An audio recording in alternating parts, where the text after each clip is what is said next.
చాలా విషయాలు వెంకటప్పయ్య గారు అలాగే సంపత్ కుమార్ గారు చెప్పారు. అనువాదాలు అప్పుడప్పుడు కథలు రాస్తున్నటువంటి నేను నవల రాయాలని ఎప్పుడూ అనుకోలేదు. ఎందుకంటే నవల విస్తృతమైనటువంటి క్యాన్వాస్తో కూడుకున్నటువంటిది. అంత విస్తృతంగా రాయాలి అంటే విశదీకరణ ఎక్కువ ఉండాలి. కథలు అలా కాదు, ఒక 5 పేజీల్లో ముగించవచ్చు. కానీ నవల 150 పేజీల నుంచి 250 పేజీల మధ్యలో రాయాలి. అందుకు తక్కువ రాయొచ్చు. అందుకని నేను ఏనాడు నవల జోలికి వెళ్ళలేదు. కానీ తమిళంలో నుంచి అనువాదాలు నవలలు ఎన్నో చేశాను. దాదాపు 22 నవలలు చేశాను. నవల ఎలా రాయాలో కూడా తెలుసు, కానీ నేను ఏనాడు ప్రయత్నం చేయలేదు. ఎందుకంటే చాలా సమయం వెచ్చించాలి, చాలా డీప్గా దాంట్లో ఇందాలు కావాలి. కాబట్టి సమయం నేను కేటాయించలేదు. కానీ మన అందరికీ 2020లో ఒక అనుకోని విపత్తు సంభవించింది. అదే కోవిడ్ భారతదేశంలోకి రావడం. ఎవరు ఏం నేర్చుకున్నారో కానీ నా మటుకు నేను ఏమనుకుంటానంటే, మనల్ని గురించి మనం ఆలోచించడానికి భగవంతుడు ఇచ్చినటువంటి ఒక అవకాశంగా నేను అనుకుంటున్నాను.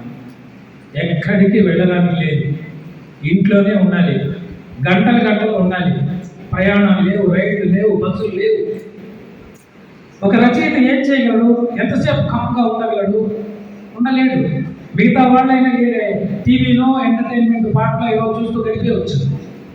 కానీ ఒక క్రియేటివిటీ చేసేటటువంటి ఒక రచయిత కామ్గా ఉండలేడు.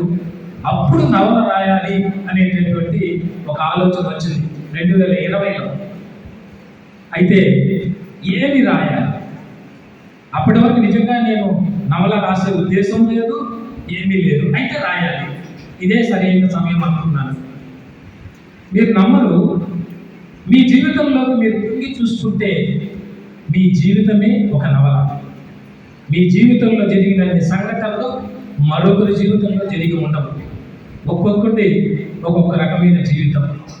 అనేకమైనటువంటి సంఘటనలు నేను ఆ నవల రాసే సమయానికి నా జీవితంలో తిరిగి ఉంది. అయితే దీన్నంతా ఒక పద్ధతిగా పేర్చి నవల రాయాలి అనేటటువంటి ఆలోచన వచ్చిన మాట వాస్తవం. అయితే అది జీవిత చరిత్ర కాకూడదు అనుకున్నా. నాకదే నేను అనుకుంటే అది జీవిత చరిత్ర. కానీ జరగాల్సిన డ్యామేజ్ జరిగిపోయింది. ఈరోజు వెంకటప్పయ్య గారితో సహా అందరూ సమీక్షించిన వాళ్ళు, చదివిన వాళ్ళు చెప్పేది ఏంటంటే, ఇందులో జీవిత చరిత్ర ఛాయలు ఉన్నాయి అని. దానికి బాధపడాలనా, సంతోషించాలనా అని ఆలోచిస్తే సంతోషించాలని అనుకుంటున్నాను. అంటే నవల రాయబోయి జీవిత కథ రాశానా? జీవిత కథ రాయాలని నేను అనుకోలేదు. అయితే ఆ నవల జీవిత కథలాగా ఉంది, ఆత్మకథలాగా ఉంది. అది నా ఆత్మకథ కాదు ఆ నవల, కానీ అలా అనిపిస్తుంది. అంటే నేను వాస్తవానికి చాలా దగ్గరగా వెళ్ళి వాస్తవంగా రాసినట్టే కదా లెక్క. కాబట్టి ఆ రకంగా నేను అక్కడ విజయం సాధించాలని సంతోషిస్తున్నాను. ఈ నవలలో చాలా కొన్ని గొప్ప విషయాలు ఉన్నట్టుగా నేను అనుకుంటున్నాను.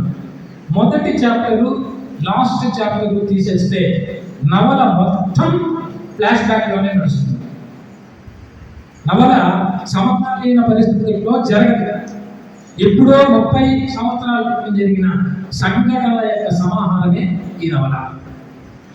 ఎట్లా ఫ్లాష్ బ్యాక్లో జరుగుతుంది కాబట్టి చాలా అంశాలను నేను ఇందులో పెట్టాను. ఉదాహరణకి బాబ్రీ మసీద్ ఇష్యూ కానివ్వండి, అలాగే మనకు భూకంపం వచ్చింది మొదటిగా 92లో లాతూర్ భూకంపం, ఆ సంఘటన కానివ్వండి, అలాగే స్వామి వివేకానంద పరివ్రాజకుడై కన్యాకుమారిలో వచ్చి ఆయన మెడిటేషన్ చేస్తాడు. ఆ సంఘటన జరిగి 100 సంవత్సరాలు అయింది. ఇలా చాలా మటుకు చారిత్రకమైనటువంటి జరిగినటువంటి సంఘటనని అప్పుడే జరిగినట్టుగా రాయడం జరిగింది. సో ఇది కూడా ఒక రకంగా ఈ నవలకు ప్లస్ పాయింట్ అని అనుకుంటున్నాను. ఇక ఎవరైనా ఈ నవల బోర్ కొడుతుందేమో ఇంతగా సాగదీశాడు అని నేను ఎంతమందిని అడిగానంటే, లేదు, రీడబిలిటీ ఉంది అని అన్నారు. అదొక రకంగా నాకు విజయవంతంగా నేను విజయమైందే అని అనుకుంటున్నాను. ఎందుకంటే 10 పేజీలు 8 పేజీలు చదివేసరికి చాలా మందికి నవల చదవడం ఓపిక ఉన్నది. ఒకవేళ 20 పేజీలు 30 పేజీలు చదివితే పూర్తి పక్కన పెట్టడానికి మళ్ళీ కానీ ఇలాగే ఒక ప్రముఖ రచయిత వాళ్ళ అమ్మాయి మామూలుగా అమ్మాయి నవలలు పుస్తకాలు చదవట. సరే నేను వాళ్ళ నాన్నకు పుస్తకం పంపిస్తే ఆ అమ్మాయి కూడా టీచర్గా పనిచేస్తుంది. ఆమె జస్ట్ ఏముందో చూద్దామని ఒక 5 పేజీలు చదివిందంట. ఆ రాత్రి అన్ని పనులు మానుకొని నవలంతా పూర్తి చేసి నేను బాలాజీ గారితో మాట్లాడాలి అని వాళ్ళ నాన్నని బలవంతం చేసి నాతో మాట్లాడడం జరిగింది. ఇంతకన్నా ఒక రచయితకి ఏం కావాలి? ఎప్పుడూ చదవనటువంటి వ్యక్తి చదివి అసలు నాకు ఎక్కడా బోర్ అనిపించలేదు, మీరు చెప్పినటువంటి విషయాలు నాకు కొత్తదనంగానే ఉంది, చదివించుకుంటూ వెళ్ళేది చివరి దాకా వెళ్ళాను అనేటటువంటి ఒక విషయం చెప్పినప్పుడు నాకు చాలా చాలా సంతోషంగా ఉంది. తర్వాత 20 నవలలు అనువాదం చేసి నేను తొలి నవలని నిజంగా కాన్సన్ట్రేషన్ చేసి రాయకపోతే ఈ మొట్టమొదటి నవలే ఫెయిల్ అవుతుందనేటటువంటి ఒక భయం కూడా ఉంది నాకు. అందుకనే మీరు నమ్మదు, దాదాపు ఈ నవలకి 2 సంవత్సరాల పైన సమయం తీసుకున్నాను. రాయడం దిద్దడం మళ్ళీ రాయడం రాసి ఒకనొక దశలో ఇది మొత్తం 52 చాప్టర్లు అంటే 42 చాప్టర్లు ఆపేశాను. దాన్ని ఒక పోటీకి పంపిస్తే ఆ జడ్జి తర్వాత నాకు అన్న మాట, ఇది అర్థాంతంగా ఆపేసినట్టుంది, దీన్ని ఇంకా కొంచెం పెంచి ముగించండి అంటే మరొక 10 చాప్టర్లు రాయడం జరిగింది. అందుకే 40 చాప్టర్లు చాలా సావకాశంగా నిదానంగా వెళ్ళినట్టుంటుంది. లాస్ట్ 10 చాప్టర్లు కొంచెం గుర్రం పైన వెళుతున్నంత స్పీడ్ పెరుగుతుంది. సినిమాల్లో కూడా అంతే, క్లైమాక్స్కి వచ్చే కొద్దీ సినిమా వేగం పుంజుకుంటుంది. అది నవల కూడా వర్తిస్తుంది అని నేను అనుకున్నాను. కాబట్టి ఇలా చెప్పుకుంటూ పోతే చాలా చెప్పుకోవచ్చు. ఇంకొక విషయం చెప్పి నేను ముగిస్తున్నాను. ఈ నవలలో ఒక్కొక్క చాప్టర్కి ఒక బొమ్మ గీయించాలి అని అనుకున్నాను. సరే ఒక ఆర్టిస్ట్ని కలిశాను, నేను నా కోరిక చెప్పాలి ఇట్లా వేయాలని. ఆయన చెప్పిన మొత్తం డబ్బు విని నా తల ఎదురునే తిరిగింది, అంత భరించలేదు. సరే అప్పుడు అనగానే తమిళ ఆర్టిస్టులు కూడా నాకు పరిచయం అయ్యారు. వాళ్ళు అడిగాను, వాళ్ళు కొంత దగ్గరకు వచ్చారు. లాస్ట్గా ఒక్కొక్క బొమ్మకి 500 రూపాయలు అడిగారు. అంటే 50 చాప్టర్లకి ఎంత అవుతుందో మీరే లెక్క పెట్టుకోండి. అది నాకు కాదు, ఎలా కానీ బొమ్మలు పెట్టాలి అని అనుకున్నాను. అప్పుడు నా దృష్టిలోకి వచ్చింది AI, ఆర్టిఫిషియల్ ఇంటెలిజెన్స్. మీ ప్రతి ఒక్క మొబైల్లోనూ వాట్సాప్లోనూ ఆటోమేటిక్గా ఒక చిన్న సర్కిల్ ఉంటుంది బ్లూగా, అదే ఆర్టిఫిషియల్ ఇంటెలిజెన్స్. దాని ద్వారా నేను బొమ్మలు గీయించాను. నేను ఇన్స్ట్రక్షన్స్ ఇస్తూ ఉంటాను, అది బొమ్మలు గీస్తూ ఉంటుంది. అయితే ఒక్క ఇన్స్ట్రక్షన్తోనే బొమ్మ రాదు, పదే పదే ఇన్స్ట్రక్షన్ ఇవ్వాలి. ఇచ్చినప్పుడు మనం అనుకున్నట్టుగా ఒక 80 నుంచి 90% వరకు బొమ్మలు వస్తుంది. ఆ బొమ్మల్ని ఈ పుస్తకంలో ఉపయోగించాను. ఆ రకంగా ఏ బొమ్మలతో నిండిన తొలి నవల ఈ నవలగా నేను గంటాపరంగా చెప్పగలను. కాబట్టి టెక్నాలజీని కూడా వాడుకున్నాను. నాకేమది పెద్ద ఖర్చు అని ఏమనిపించలేదు. ఈ విధంగా నా ఈ మొట్టమొదటి నవల అయిన తర్వాత నేను తిరుపతిలో పుస్తక ఆవిష్కరణ పెట్టలేదు.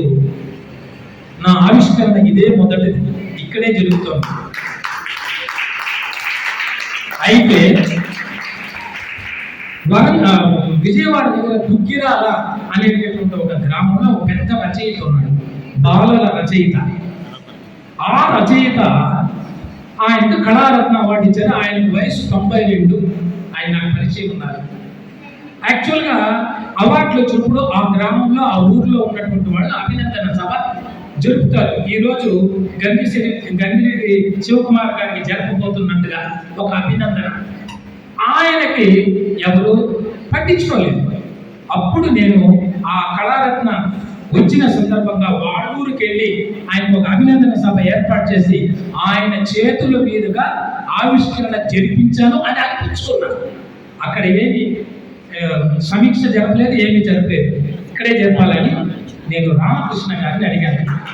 రామకృష్ణ సార్, ఇట్లా ఎంతసేపు నేను తిరుపతికే పరిచయం అయిపోయానో, నా గురించి దాదాపు ఎవరు తెలుసో తెలియదో, నెల్లూరులో పెడితే ఎలా ఉంటుందంటే వాళ్ళు ఎంతో సహృదయంతో ఇక్కడ చెప్పేదానికన్నా ప్రాచీన తెలుగు విశిష్ట అధ్యయన కేంద్రంలో మీరు వెళ్తే బాగుంటుంది. సంపత్ కుమార్ గారిని ఒకసారి మీరు కలవండి, మాట్లాడండి అని అంటే వాళ్ళిద్దరు చూపించిన ఔదార్యం, అభిమానం ఈ రోజు పుస్తకం ఇక్కడ ఆవిష్కరణ జరుగుతోంది.